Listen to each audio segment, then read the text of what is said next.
Hey guys, it's Jessie and welcome back to my channel and welcome back to another reading vlog slash reading challenge video. I'm super duper excited because we have a very festive one here today, and in today's video I'm going to be reading Christmas books for a week. So I did a Christmas book shopping video recently, which I'll link in the cards. If you guys do want to check it out, you can. And I've got 5 Christmas books, or 5 or 6 on my radar. I'm not going to be reading all of them because I'm not going to be doing this challenge for ages, but I've got 4 physical ones and 2 on my phone. Firstly, I'll talk about the 2 on my phone. I'm not sure whether I'll get around to them. We will see. I know I want one of these books to be more of a like Christmas Day read for me, because I like to read a Christmas book on Christmas Day. I think that'll be so cute.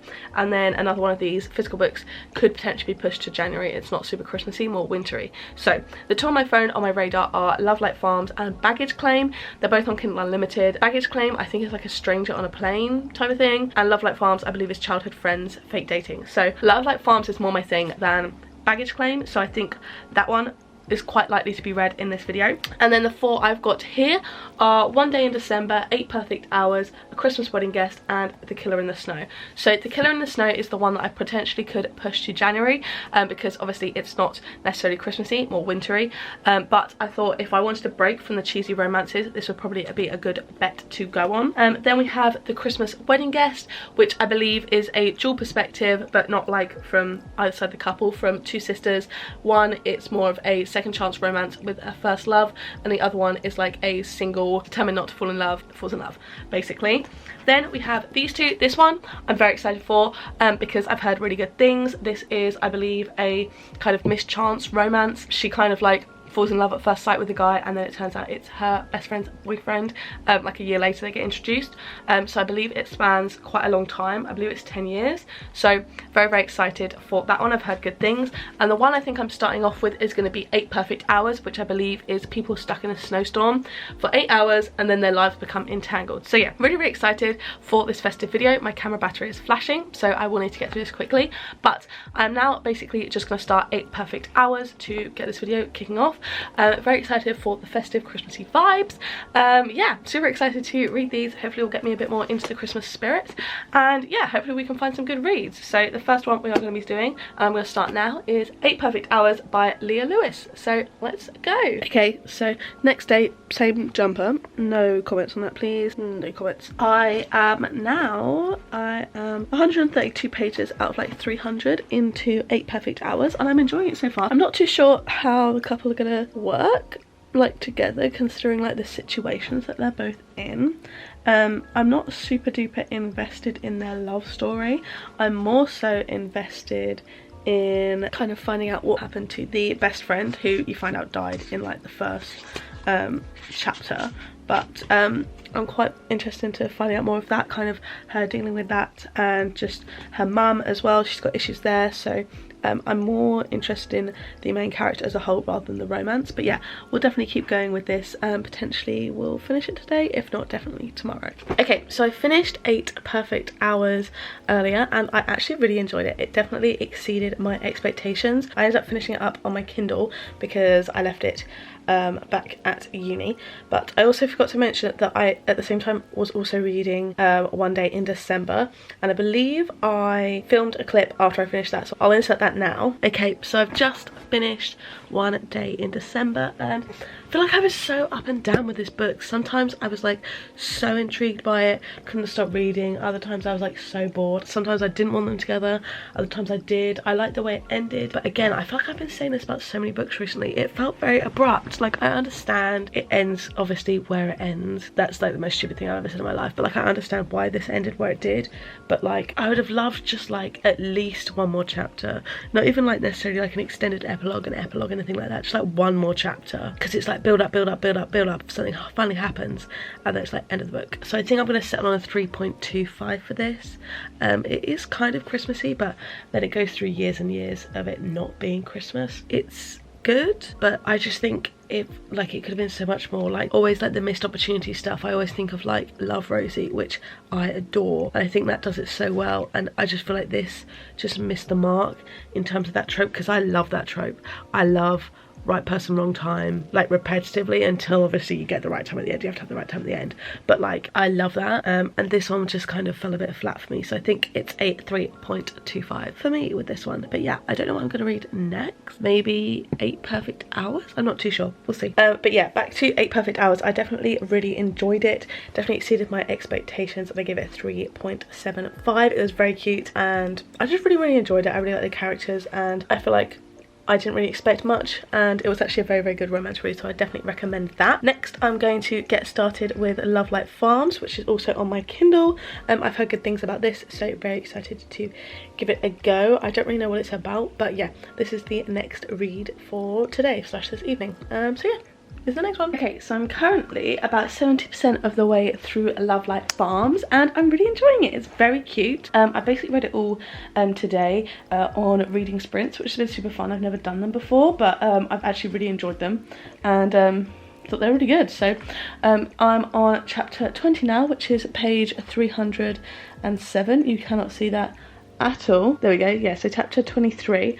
And yeah, I'm really enjoying it. I think it's really cute. I think it's difficult for me to rate romances at the moment because I'm kind of going out of my romance phase. I was on such a big romance kick, and now I'm just kind of leaning towards more fiction books, which is definitely interesting. But I think this is probably hovering around a 4.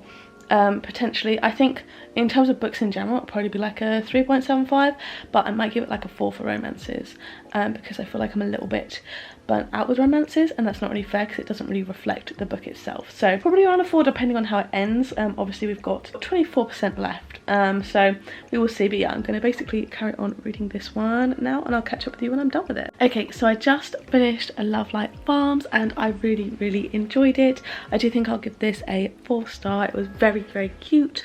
I really liked them at the end, and it's just such a cute little Christmassy holiday themed romance.